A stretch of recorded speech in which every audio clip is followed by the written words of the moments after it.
ಕಾಂಗ್ರೆಸ್ ಸರ್ಕಾರ ಕೇವಲ ಭ್ರಷ್ಟಾಚಾರದಲ್ಲಿ ಮುಳುಗಿತ್ತು. ಜಾಗತಿಕ ಸವಾಲಿನ ನಡುವೆ ಮೋದಿಯವರದು ಸಮರ್ಥ ಆಡಳಿತ. ವಿಜಯೇಂದ್ರ ಕೇಂದ್ರದಲ್ಲಿ ಅಧಿಕಾರದಲ್ಲಿದ್ದ ಕಾಂಗ್ರೆಸ್ ಸರ್ಕಾರದಲ್ಲಿ ಭ್ರಷ್ಟಾಚಾರ ರಹಿತ ಆಡಳಿತ ಸಾಧ್ಯವೇ ಇಲ್ಲ ಎಂಬ ಪರಿಸ್ಥಿತಿ ಇತ್ತು. 10 ವರ್ಷದ ಯುಪಿಎ ಸರ್ಕಾರದ ಆಡಳಿತದಿಂದ ದೇಶದ ಜನ ಬೇಸತ್ತಿದ್ರು. ಇದಕ್ಕೆಲ್ಲ ಪರಿಹಾರವೆಂಬಂತೆ ನರೇಂದ್ರ ಮೋದಿಜಿಯವರು ದೇಶದ ಚುಕ್ಕಾಣಿ ಹಿಡಿದು ಸಮರ್ಥವಾಗಿ ಮುನ್ನಡೆಸ್ತಾ ಇದ್ದಾರೆ ಎಂದು ಶಾಸಕ ಹಾಗೂ ರಾಜ್ಯ ಬಿಜೆಪಿ ಅಧ್ಯಕ್ಷ ಬಿವೈ ವಿಜಯೇಂದ್ರ ಅವರು ಹೇಳಿದ್ದಾರೆ. ರಾಜ್ಯ ಬಿಜೆಪಿ ಕಾರ್ಯಾಲಯ ಜಗನ್ನಾಥ ಭವನದಲ್ಲಿ ಹಮ್ಮಿಕೊಂಡಿದ್ದ ಮಾಧ್ಯಮ ಸಂವಾದದಲ್ಲಿ ಮಾತನಾಡಿದ ಅವರು, ಕಾಂಗ್ರೆಸ್ ಆಡಳಿತದಲ್ಲಿ ಅಭಿವೃದ್ಧಿ ಸಾಧ್ಯವಿಲ್ಲ. ಕೋಟ್ಯಂತರ ಯುವಕರು ಭವಿಷ್ಯವನ್ನ ಕಟ್ಟಿಕೊಳ್ಳಲು ಅಸಾಧ್ಯ ಎಂಬ ಸ್ಥಿತಿ ಇತ್ತು. ಆದರೆ ಮೋದಿ ಅವರು ನೇತೃತ್ವ ವಹಿಸಿಕೊಂಡ ನಂತರ ಭಾರತ ವಿಶ್ವದಲ್ಲೇ ಬಲಿಷ್ಠ ದೇಶವಾಗಿ ಬದಲಾಗಿದೆ ಎಂದು ಹೇಳಿದರು. ಯುಪಿಎ ಆಡಳಿತದಲ್ಲಿ ಯಾವುದೇ ಅಭಿವೃದ್ಧಿ ಇಲ್ಲದ 2G ಹಗರಣ, ಬೋಪಸ್, ಕಾಮನ್ವೆಲ್ತ್ ಹಗರಣ ಸೇರಿ 12 ಲಕ್ಷ ಕೋಟಿಗೂ ಹೆಚ್ಚು ಹಗರಣ ನಡೆದಿತ್ತು. ಆದರೆ ಇದು ಮೋದಿ ಅವರ ಆಡಳಿತದಲ್ಲಿ ಒಂದೇ ಒಂದು ಹಗರಣ ನಡೆದಿಲ್ಲ. ಇದು ದಾಖಲೆಯಾಗಿದೆ ಎಂದು ವಿವರಿಸಿದರು. ಮೋದಿಯವರ ಆಡಳಿತದ ದಿನಗಳು ಸುವರ್ಣಾಕ್ಷರದಲ್ಲಿ ಬರೆದಿಡುವಂತಾಗಿದೆ. ದೀರ್ಘಕಾಲ ನಿರಂತರವಾಗಿ ಆಡಳಿತ ನಡೆಸಿದ ಪ್ರಧಾನಿ ಎಂಬ ಬಿರುದು ಮೋದಿಜಿ ಅವರದ್ದಾಗಿದ್ದು, ನೆಹರು ಅವರ ದಾಖಲೆ ಮುರಿದಿರುವುದು ಮಾತ್ರ ದಾಖಲೆಯಲ್ಲ.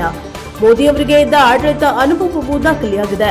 ಗುಜರಾತ್ ಮುಖ್ಯಮಂತ್ರಿಗಳಾಗಿಯೂ ಅವರು ಅಪಾರ ಅನುಭವವನ್ನ ಹೊಂದಿದ್ರು ಎಂದು ವಿವರಣೆಯನ್ನ ನೀಡಿದ್ರು. 2014ರಲ್ಲಿ ಮೋದಿಯವರು ದೇಶದ ಮುಂದಿದ್ದ ಸವಾಲನ್ನ ಸ್ವೀಕರಿಸಿ ಭಾರತಕ್ಕೆ ಉಜ್ವಲ ಭವಿಷ್ಯ ಇದೆ, ಭ್ರಷ್ಟಾಚಾರ ರಹಿತ ಆಡಳಿತ ನೀಡಲು ಸಾಧ್ಯ, ಜಗತ್ತಿನ ಭೂಪಟದಲ್ಲಿ ಭಾರತಕ್ಕೆ ಸ್ಥಾನ ನೀಡಬಲ್ಲೆವು ಎಂಬುದನ್ನು ಸಾಬೀತು ಮಾಡಿದ್ರು. 12 ವರ್ಷದಲ್ಲಿ ಎನ್ಡಿಎ ಸರ್ಕಾರ ಮಾಡಿದ ಆಮೂಲಾಗ್ರ ಬದಲಾವಣೆಗಳು ಸಾಕಷ್ಟಿವೆ. ಜಾಗತಿಕ ಸವಾಲುಗಳ ನಡುವೆ ಭಾರತ ವಿಶ್ವದ 4ನೇ ಆರ್ಥಿಕ ಶಕ್ತಿಯಾಗಿ ಹೊರಹೊಮ್ಮಿದೆ.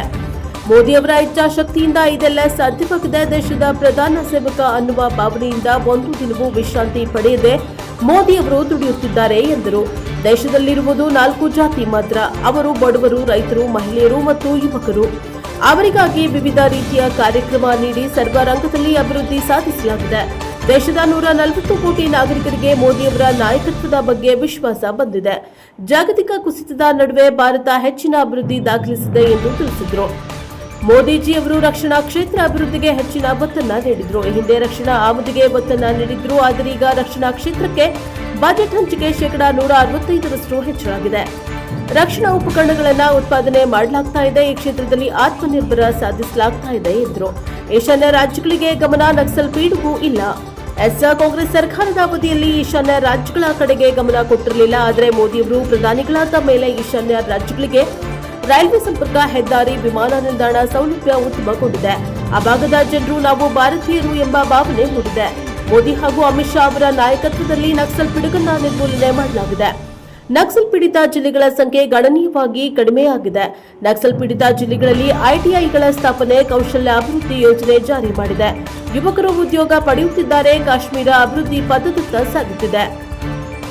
ಪ್ರವಾಸೋದ್ಯಮ ಉತ್ತಮಗೊಂಡಿದೆ ಎಂದರು. ವಿಶ್ವಕ್ಕೆ ಕೋವಿಡ್ ಲಸಿಕೆ ಪೂರೈಕೆ. ಇಡೀ ವಿಶ್ವವನ್ನೇ ಬಾಧಿಸಿದ ಕೋವಿಡ್ ಸೋಂಕಿಗೆ ಭಾರತ ಪ್ರಧಾನಿ ಮೋದಿಯವರ ನೇತೃತ್ವದಲ್ಲಿ ದೊಡ್ಡ ಪರಿಹಾರ ಕಂಡುಕೊಂಡಿತ್ತು. ಅಮೆರಿಕದಂತಹ ದೇಶವೇ ಕೋವಿಡ್ಗೆ ಹೆದರಿ ತಲೆ ಮೇಲೆ ಕೈ ಹೊತ್ತು ಕೂತಿದ್ದಾಗ ಭಾರತ ಲಸಿಕೆ ತಯಾರಿಸಿ ಪೂರೈಸಿತ್ತು. ವಿಶ್ವದ ಹಲವು ದೇಶಗಳಿಗೆ ಪುಕ್ಕಟ್ಟಿಯಾಗಿ ಕೋವಿಡ್ ಲಸಿಕೆಯನ್ನ ಭಾರತ ಕಳುಹಿಸಿತ್ತು ಎಂದು ಬಣ್ಣಿಸಿದ್ದಾರೆ. ಮೋದಿ ಸರ್ಕಾರ ಬಂದ ಮೇಲೆ 12 ಲಕ್ಷಕ್ಕೂ ಕೋಟಿಗೂ ಹೆಚ್ಚು ಹಣವನ್ನು ಮೂಲಭೂತ ಸೌಕರ್ಯಕ್ಕೆ ನೀಡಲಾಗಿದೆ. ರಾಷ್ಟ್ರೀಯ ಹೆದ್ದಾರಿ, ರೈಲ್ವೆ, ವಿಮಾನ ನಿಲ್ದಾಣಕ್ಕೆ ಸಾಕಷ್ಟು ಹಣ ನೀಡಲಾಗಿದೆ. ಮೆಟ್ರೋ ವ್ಯಾಪ್ತಿ ವಿಸ್ತಾರವಾಗಿದೆ. ಬಂದರುಗಳ ಸಾಮರ್ಥ್ಯ ವೃದ್ಧಿಯಾಗಲಿದೆ. ಎಲ್ಪಿಜಿ ಸಂಪರ್ಕ 100 ದಾಟಿದೆ. ಸೋಲಾರ್ ಸಾಮರ್ಥ್ಯ ಹೆಚ್ಚಳವಾಗಿದೆ. ನವೀಕರಿಸಬಹುದಾದ ಇಂಧನ ಸಾಮರ್ಥ್ಯ ಹೆಚ್ಚಿದೆ.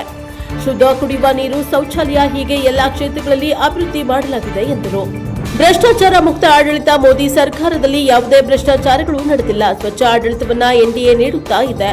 ಕರ್ನಾಟಕಕ್ಕೆ ತೆರಿಗೆ ಹಂಚಿಕೆಯೂ ಹೆಚ್ಚಳವಾಗಿದೆ. ರೈಲ್ವೆ ಯೋಜನೆಗಳಿಗೆ ಕರ್ನಾಟಕದಲ್ಲಿ ಹಣ ನೀಡಲಾಗ್ತಾ ಇದೆ. ಗ್ರಾಮೀಣ ಭಾಗದ ಬಡವರಿಗೆ ಮನೆ ನಿರ್ಮಿಸಲು ಕೇಂದ್ರ ಅನುದಾನ ನೀಡ್ತಾ ಇದೆ ಎಂದರು.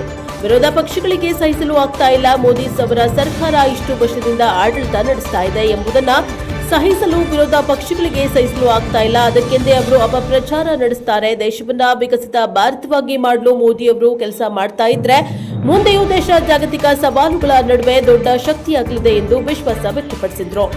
ಗ್ಯಾರಂಟಿಗಳಿಗೆ ಹಣ ಸಂಗ್ರಹಿಸಲು ತೆರಿಗೆ ಹೆಚ್ಚಳ. ಸಿದ್ದರಾಮಯ್ಯ ಅವರು ಮುಖ್ಯಮಂತ್ರಿಗಳಾದ ಮೇಲೆ 4 ಬಾರಿ ತೈಲದ ಮೇಲೆ ತೆರಿಗೆ ಹೆಚ್ಚಳ ಮಾಡಿದ್ದಾರೆ. ಆಗ ಜಾಗತಿಕ ಸಮಸ್ಯೆ ಇರಲಿಲ್ಲ. ತಮ್ಮ ಗ್ಯಾರಂಟಿಗಳಿಗೆ ಹಣ ಸಂಗ್ರಹಿಸಲು ತೆರಿಗೆ ಹೆಚ್ಚಿಸಿದ್ರು. ಅಂತಾರಾಷ್ಟ್ರೀಯ ಮಟ್ಟದಲ್ಲಿ ಕಚ್ಚಾ ತೈಲ ಬೆಲೆ ಏರಿಕೆಯಾದ್ದರಿಂದ ತೈಲ ಬೆಲೆಯನ್ನ ಕೇಂದ್ರ ಸರ್ಕಾರ ಹೆಚ್ಚಳ ಮಾಡಿದೆ. ತೈಲ ಬೆಲೆ ಏರಿಕೆ ಕೇವಲ ಭಾರತಕ್ಕೆ ಮಾತ್ರ ಪರಿಣಾಮ ಬೀರಿಲ್ಲ, ಎಲ್ಲಾ ದೇಶಕ್ಕೂ ತೊಂದರೆಯಾಗಿದೆ ಎಂದು ಪ್ರಶ್ನೆಯೊಂದಕ್ಕೆ ಉತ್ತರಿಸಿದರು. ವಿರೋಧ ಪಕ್ಷದ ನಾಯಕ ಆರ್ ಅಶೋಕ್, ವಿಧಾನ ಪರಿಷತ್ ವಿಪಕ್ಷ ನಾಯಕ ಚಲುವಾದಿ ನಾರಾಯಣಸ್ವಾಮಿ, ಮಾಜಿ ಉಪಮುಖ್ಯಮಂತ್ರಿ ಮತ್ತು ಸಂಸದ ಗೋವಿಂದ ಕಾರಜೋಳ, ಸಂಸದ ಪಿಸಿ ಮೋಹನ್, ರಾಜ್ಯ ಕಾರ್ಯದರ್ಶಿ ವಿನಯ್ ಬಿದ್ರೆ ಅವರು ಉಪಸ್ಥಿತರಿದ್ದರು. Bureau reporter Vedamurthy, Prajabhava TV, Bengaluru.